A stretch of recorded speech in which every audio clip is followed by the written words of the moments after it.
God, this place is such a mess. But food first, then put away tools. Jesus Christ.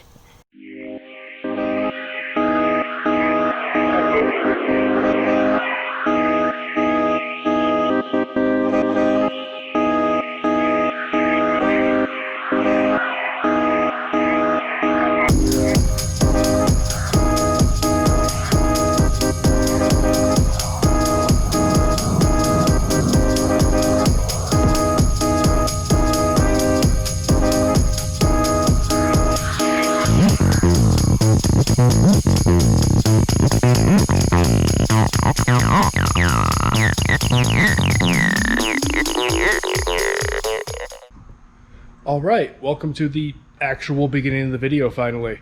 So today, after we cleaned up and got some food in us, it's finally time to work on Jellybean. We have a race tomorrow, and as I always do, I waited until the last exact minute to get everything done that I wanted to get done. So the main thing we need to do is just get the tires on there and rotate the tires. It's pretty much the main thing. But I got a couple other projects I want to work on too, and hopefully get done, because I am sick and tired of coming in third at most behind Jared Thompson and Stephen Clark. You two are going down eventually with this thing. Maybe. I'm very confident, aren't I? Let me show you what those other projects are. So, first of all, we have a pile of parts on the bench. So I'm kind of a cheap ass, or broke, whichever way you want to describe it. There's two things the Fiesta really needs. One thing the Fiesta really needs, actually. That's a rear sway bar. I still get a little bit of understeer going on, even though these things are kind of known for, you know, their lift-off oversteer happiness. But the racing I'm doing, the autocross style racing I'm doing, it's too low speeds and I just can't get it to rotate. So, rear sway bar it is. Now this here is the front sway bar out of an NB Miata. It was slightly too narrow, and I just kind of mocked up some plates. Don't mind my welds. I'm using a cheap Chinese welder over there, but it's solid. Don't get me wrong. Anyways, fabbed up some mounts here to try and see how I could bolt this to the rear end. But then, as luck would have it, the other day I had a Mercedes-Benz come in, and it destroyed this guy, which is the mounting bracket, if you want to say, whatever. My words aren't working today. The only way you can get that, because as you can see, this is glued on there. You can't, the only way to get this is to order a whole sway bar. So the customer got a whole new sway bar, and I got this thing that's useless to anybody, but it's super beefy. I think I could use these pads to bolt it, and well, we're gonna get it up in the air and find out. The other thing we're gonna possibly do today is, I was walking through the junkyard the other day. Actually, you'll probably see this in an upcoming video. I found this guy laying in a Ford Focus, and it has the correct mass airflow adapter, and it's just a nice little tube. So I was like, you know what, I'm gonna take that. Who knows, maybe I'll do something with it someday, and today might be the day. On top of having the intake pipe, I ordered an elbow that goes from 2.5 or 2 3/4 to 2.5. That's what this is. And then I got needs more room on my bench already, an air filter. Just a cheapie air filter. This is mostly just for R&D purposes. I want to see if I can even make this work. And then I'll probably get a really nice AMSOIL air filter after that. Wow, that was loud. Okay, so that's the two side projects. This is the main project. We gotta put the race tires back on, as you saw in that establishing shot, which I can just go back to it. The car's right here. I got snow tires on this thing right now because just a couple weeks ago here in Denver, we got snow. It was ridiculous. It's September. We shouldn't be getting snow already, but we did, and it stuck. So I had to throw the snow tires on it, because these are my only other set of tires. I was rolling on these as dailies, which is not a good idea, because these are the Falcon, see the fancy camera work, Zenez RT660s, and 215, 45, 16 if you were curious. I have them mounted on 16 by 8 Koenig decograms. I really like this setup so far. These are 200 treadwear race tires. Anybody that autocrosses knows the 200 treadwear class really well. They also know these look exactly like the Bridgestones, like almost exactly. But hey, I've done a couple races on these so far, and I am actually really enjoying these. They work really well. I argue they're actually better than the tires I ran last year, whose name I'm forgetting. I'll put it at the bottom of the screen here. And those are even 225s. I'm really liking these so far. They work really well. But they are directional, so in order to make sure I can get as much life out of these things as possible, I'm rotating them as I put them on today, which means we're gonna have to flip these two. Not a big deal. Got tire machines right here. Easy enough.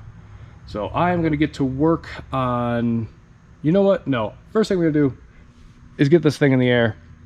And I wanna see if that Mercedes sway bar is too wide, not wide enough.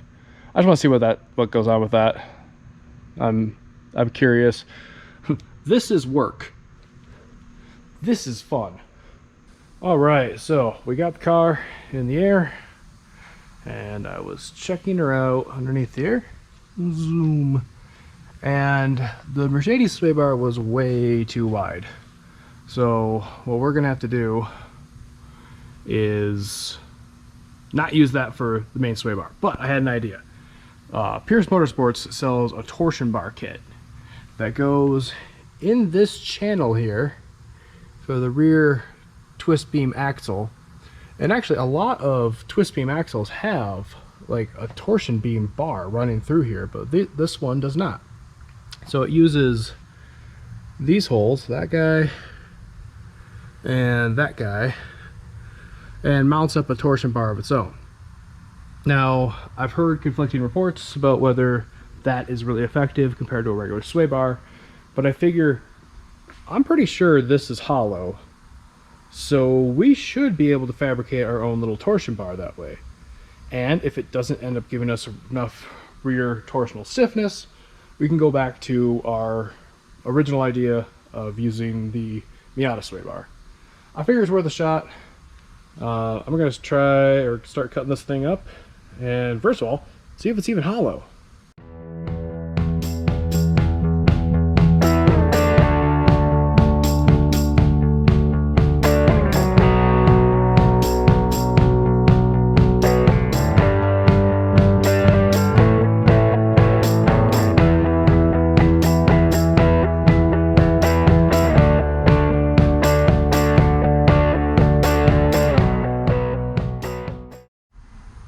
Well, there we go.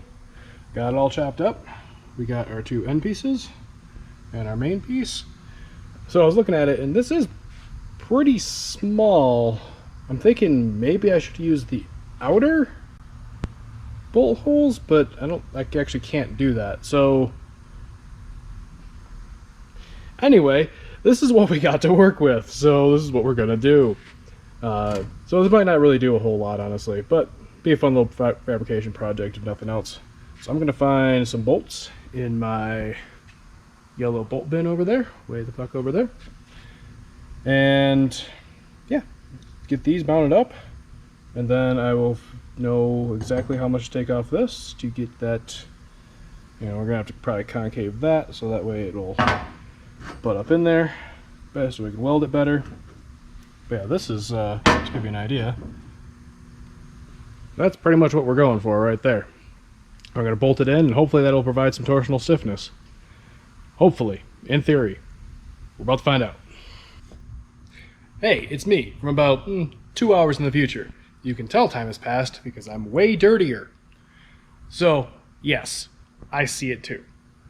The way I've designed this probably isn't going to give any torsional rigidity at all. But I noticed too late, and I've ran out of time. So I'm going to explain more later in the video. I just wanted you to stop yelling at your screen, calling me an idiot, because I'm aware. Alright, so we are back. I've been doing a little bit of fabrication off camera because this project is a little more by feel than anything, but I think I got this down. So let me show you what we got. Here's our main bar. We're going to take this over to the car, because in the car right now we have our two uprights. Only got a light on one. So I tack welded some washers on the end of there so it would hold it in place. And now all we really have to do is get that cut down some more apparently. Holy crap, that's way longer than I needed. Get that cut down, get it rounded, get it welded in there. We'll have a little torsion beam. Like I said before, it is pretty short. It only really covers the center. I would have liked that to go to the far outside, but you know, we'll see what that does, if anything. All right, boom. We have a rear torsion bar. It's currently outside because I painted it, so the paint's drying. We'll see that again in a little bit. But we're running out of time, so we gotta get moving here. So next up is the air intake project. And let's take a look, and I'll show you kind of the idea I got here. So as you can see, the intake pipe is way too big. I already got the stock air box out of the way. I did leave the lower air box in here though, because it does get a nice little bit of fresh air right here above the radiator. So I want to just funnel all that air into the cone filter. The cone filter, this is a quote-unquote cold air intake. It's a warm air intake. The point of this is just to hear turbo noises. 100%, zero performance gain. All I'm hoping for is to not lose performance. So that's the goal here. Don't write any comments down there about how the Fiesta airboxes are really good. I know they are. The Fiesta airboxes are the fastest Fiesta in the world for a long time had a stock airbox. I know they're good. But here's what we're gonna do. I got this 2.75 to 2.5 adapter here. I'm gonna have to cut it down just a little bit, I think. Just like a few millimeters, slide that on a little bit farther. And I'm gonna have to cut this back to about here. And we're gonna cut that about here. Get this nub off of here. And pretty much butt that up right to the mass airflow adapter. And that will plug in just like that. Now we have to undo the tape right here. But yeah, we're just gonna get that and that and that. And that's pretty much it. Like, pretty easy. The only other thing I have to do is figure out how to connect this guy to this pipe. There was a hole here I need to plug up that had what was probably a PCV fitting on it, but it was way too big. I'm gonna find something in the shop that I can use to put that in. I mean, it probably wouldn't kill it to just go to the atmosphere for right this second. Nah, I'll get a check engine light for sure. It monitors PCV flow. It'll know. So we're gonna figure that out, but other than that, the rest is gonna be easy. So I am just gonna do this. I'm not gonna document everything. I'm just gonna do it and show you the final product. I think that'll be easiest. All right, tires are on the car. We got these guys flipped, balanced, put on. We just gotta lower it and torque it. I just wanted to show you the torsion beam before I lower it. And as you've seen earlier in the video, yes, I'm aware, but let's take a closer look here. All right, so first of all, it looks pretty. It's pretty, it's orange, it's my color, but it ain't gonna do anything. So basically, right now, it just is, if it twists, there's nothing to stop it from, I'm just using the light here, from just bending this back and forth and not giving any torsional rigidity whatsoever. It might give some bendy rigidity, but I don't think it was really lacking in that department. Pretty much what I have to do is come through here and build another piece that goes from here to here. Pretty much triangulate it. And then drill a hole here and here, run a bolt all the way through it. Kind of sketchy to be drilling into this, but I mean, there's a few holes in it already, and it will be bolted together, so it's not going to be that bad. Missing some paint there. Oh well. Doesn't matter. Gonna have to weld to that again anyways. I'm gonna wait for the air compressor to turn off. So yeah, what I was saying before I was so rudely interrupted. We have some more work to do to this. I could do it today. I've just run out of time. Is the only problem. Man, I put the biggest glob of Loctite came out of that thing. It was ridiculous. And that bolt ain't going anywhere. Actually, that might be a bit of a pain. I have to take it back off now, huh? Dang it. Anyways, step one is done. It's not going to hurt anything to be there, so I'm just going to leave it. And we're going to be back here probably next weekend to finish this up and make it actually do something. As you can see, tires are on, and let's lower this baby down and I'll show you the intake. All right, so this is what I've come up with for the intake. So first of all, you'll notice there is a coupler here now, which is actually just a part of this that I cut off. The problem was the way this bend was, and this was connected to it, the mass airflow was facing the wrong direction. It needs to go that way, it was going that way. So I just cut it, flipped it, and clamped it, and it seems to be happy. I also saw when I was doing that, on this flange here for the mass airflow, this was a legitimate K&N intake at one point. Just thought that was kind of interesting. And I really like where the filter kind of wound up. Yeah, it's a little wobbly, but it should get nice, still get lots of fresh air. It shouldn't get too much hot air, because you got this guy kind of blocking everything from here. You got the air coming up through this guy into the filter, and even up into here, where around the headlight and stuff. So I don't think it's gonna make any more power. I just hope it doesn't lose power, but hopefully it sounds cool.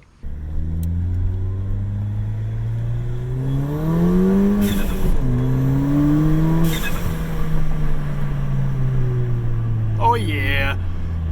And for now, this is just disconnected because I cannot figure out a way, or I don't have the parts here, I should say, to make this work. I think this is a 5/16, maybe a 3/8. They call them a Bundy quick connect. So I need the male style of that, and then I need to be a 90 so that it'll actually go into here. This is evap, so it'll probably set an evap code at some point. That's not a big deal. It'll still run just fine, and I don't have to get this thing emissions tested for a little bit still. Once again, next weekend project. I just ran out of time, and I'm just gonna wing it for now. This is how it goes sometimes. You just run out of time. I really wish this would have fit, but it was way too big. Oh, and this is a Bundy clip, by the way. They're a quick disconnect. Use them a lot in fuel and stuff like that. So, at least I hope this is a Bundy clip. I'm pretty sure that's right, because I always think of Al Bundy, which may date me. But there we go. I just gotta get the wheels torqued on this thing. See the socket sitting there so I don't forget. Looks way better on the race tires if I say so myself. And I will see y'all tomorrow morning on our way to the track.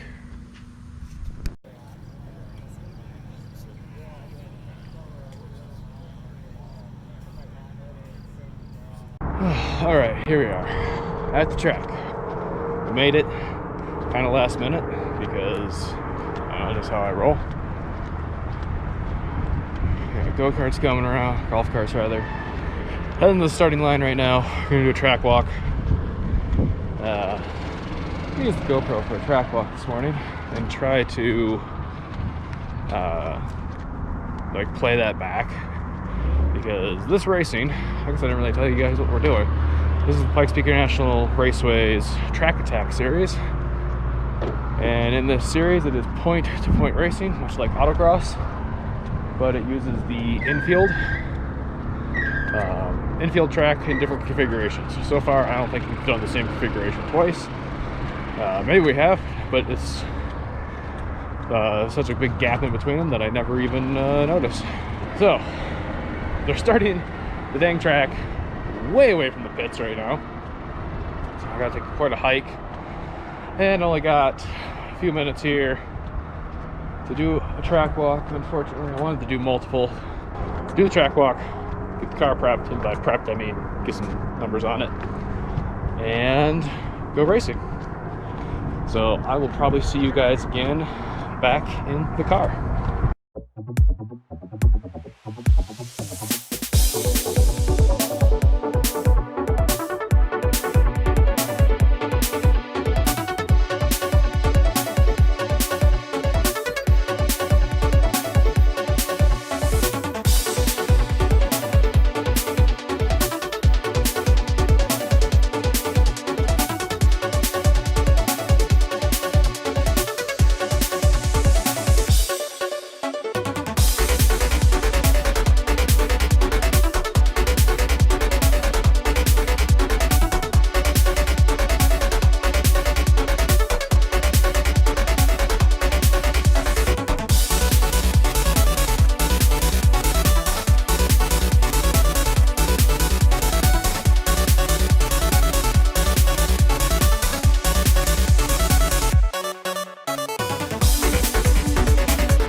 Pulling up to the line for lap 1. Got plenty of time. Gotta get our tech card in. This video is going to be a little bit all over the place, so I do kind of apologize for that, but it's actually really hard to run an event and film an event at the same time. I'm learning that very quickly. I need a dedicated camera person. You want to be the dedicated camera person for Religion of Speed, you let me know. Alright, we're going to skip ahead, get to the line for the first run. Don't disqualify me, Nico. We don't like guys like you. I know you don't. This guy doesn't have any lug nuts on this side at all. Yeah. None. He actually doesn't have wheels on that side. Hopes and dreams. He's holding on by hopes and dreams. Right? Alright, well, Stephen Clark, the guy we were aiming for, just got a 46.9 on his first lap. Civic Type R, I think, is getting a little lost, so we don't have to worry about him. First lap anyways, yeah, 50.8. Let's see what we can do. Go.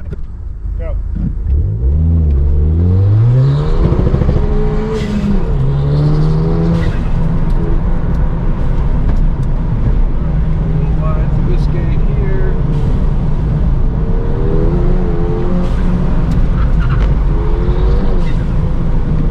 Wow, yeah, she's rotating a lot more. Holy crap, that bar is actually doing stuff.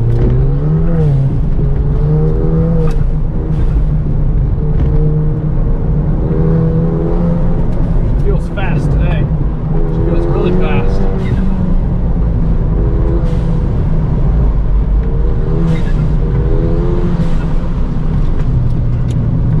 Bus stop. This corner's gonna be a pain in the ass. Dragway. Ah, 49.8. That felt way faster than the 49.8. Okay, back end does step out now. A lot more than I was expecting. That bar may have actually done something. That's weird. I wouldn't think it would, but it might have. All right, that course is fun. That course is fast. I think I'm not going to record the second one. I'm going to concentrate on the second one there. All right, yeah, we can do this. Steven always starts out fast. I'll catch him. It's fine. Don't worry about it. It's only like 3 seconds. We got this. We got this. Alright, well, the GoPro battery is going low. Remember to charge your GoPro batteries. I also need more batteries. We're going to give a rundown at the end of this. Lessons I learned. But I got some time to take my next run. Second run went really well, by the way. But hopefully we'll pick up some more time. I want to go through the paddock here and look at some cars, because there's some cool shit here that I think you'll appreciate. First of all, we got the Honda Element camper with the tow rig. This thing is so dope. It's actually a company, this e-camper. You actually get in through the camper part through the sunroof on these things. It is so cool. And it pops down, and you can hardly even tell it's even on there when it's down. I want one so bad. See, this is what I love about Colorado car culture. Here we have this slammed Honda Odyssey minivan. Parked really close to it. Don't mind the truck. It's this lifted Subaru Outback. It's got a little bit of everything for whatever you want. So somebody brought a new Supra here, but unfortunately is not running it. I have to say, these cars are way more gorgeous in person than they are in pictures. Oh, you good? There's an active pit, that's for sure. People everywhere. I love the gold wheels. I love the way these cars look. I just wish they weren't a BMW underneath, because I know how poorly BMWs hold up in the long run. If I'm going to have an unreliable car, then I'm going to go with this. Beautiful FD RX-7. I mean, it's a little rough around the edges, but overall, I mean, this is what my RX-7 would probably look like. Rough and beat up. On end keys. Big old diffuser. Is she gorgeous? Here's one for all you weebs out there. We got the replica from Initial D of Takami's car. On the other side, you even got the Fujiwara Tofu shop lettering. And on the inside, the cup holder. Everything you need to live out your initial D fantasies. But to me, more importantly, although I do love that car, don't get me wrong, is this 260Z beautiful. Oh my god, 2+2, so clean. I've always loved the 2+2 personally. I love it. Alright, here we go. Run 3. Run 2 went really well, but we're still kicking this thing's ass out sideways so much. If we can keep her a little more straight, we got a lot more speed. Currently sitting in third, about 2.5 tenths behind second. Full second behind first though. Steven's still kicking my butt for sure. But there's a second to be gained out there for sure. I just got to put it together. But then again, Steven's probably going to put it together too. So, you know, we'll see what happens. Oh, anticipation. Oh, I'm going to turn traction control off. That would really suck if I forgot to do that. Then we're going to walk around the paddock a little bit more and look at some more cool cars. I keep getting sidetracked by people wanting to talk to me, which is cool. I'm super happy to talk to everybody. It's just, this is my first time trying to vlog one of these events, and it's actually proving quite difficult. I'm screwing a lot of things up too. I didn't bring batteries for the GoPro. I ran out of SD card space. Thank God I had an extra SD card with me. So, camera footage is going to be all over the place on this one, guys, but I'll figure it out. This is the first video. Give me a break. Alright, I'll see you at the line. Already unpredictable. Go! Conditions and...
Sweet. Go do it again. That was bad, so I appreciate that. Go do better. Go.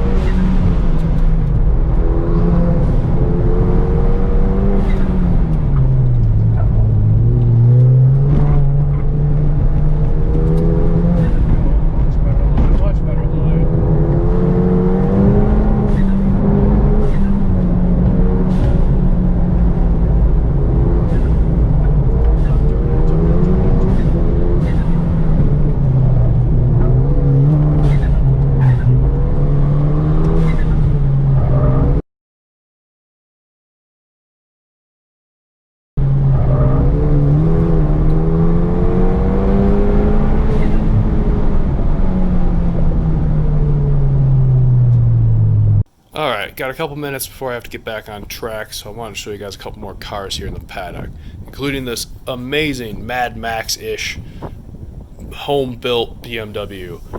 I love the whole aesthetic this thing's got going on. It is just awesome, inside and out.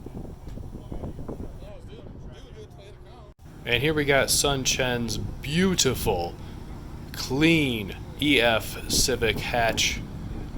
This is an SI. It is the cleanest EF hatch I've ever seen. I love this thing. There's not even a speck of rust on it.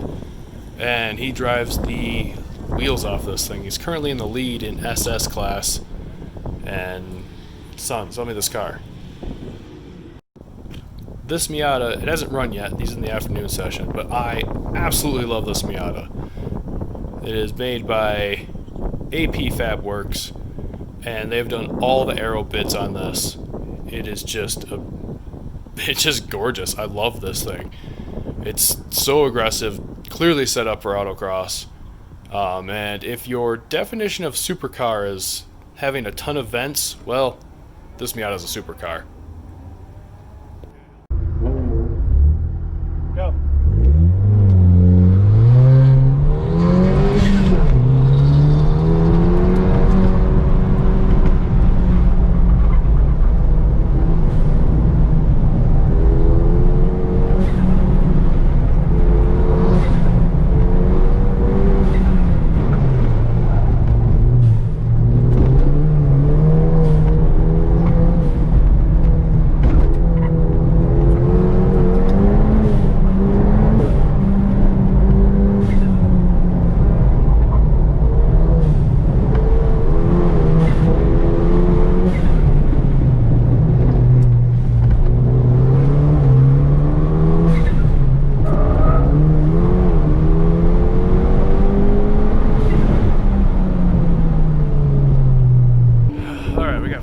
Done.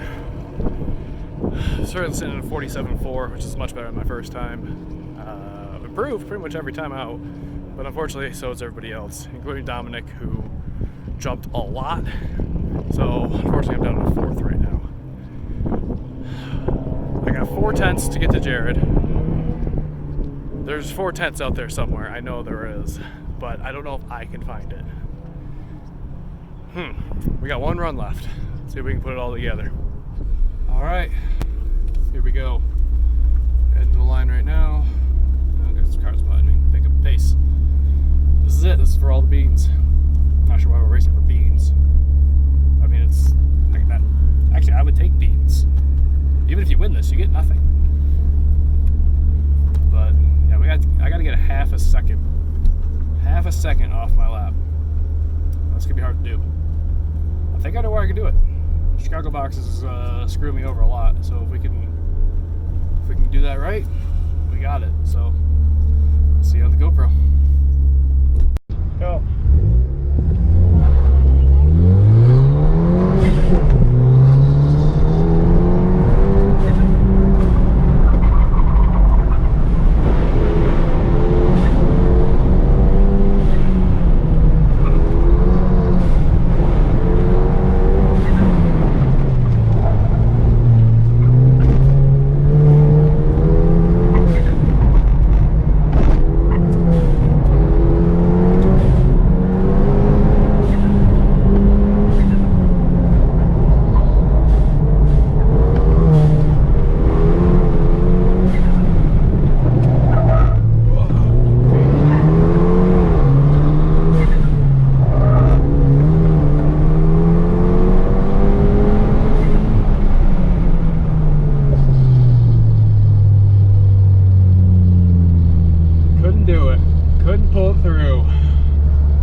Alright, well, here we are, back in the home garage. The GoPro died after that last run, and it was running late, so I had to get that guy out of there. So, here we are. Jellybean, she made it back. She's fine. This car has been nothing but amazing to me. Not a single fault ever. Well, can't say ever. Well, we'll get into that later. So what did we learn today? One, my rear sway bar didn't work. Shocker, I didn't think it was going to. Two, we still get a lot of oversteer, but everybody was getting oversteer. We just couldn't get heat in the tires, so that was the biggest problem. Once we got heat in the tires later on in the day, it was a lot easier to control oversteer, and I wasn't doing it nearly as much. You can see that in the runs. What else did we learn? GoPro batteries. We need more of them, a lot more of them, and SD cards, and maybe another GoPro, or at least a mount for for my phone. Yeah, we'll work on getting the footage, better as we go here. This is my first time trying to vlog a race while I race it, and it was difficult, but I look forward to doing more of it. So, batteries, finish the sway bar, and learn to drive better. Basically, it's just driver error. I know it is. I don't need to do anything else to this car. I just need to get better. So I need more seat time. And that is why we have another project in store. Not only do we have Jellybean here, there is another car, which you will see in a future episode of Religion of Speed. And until then, peace out.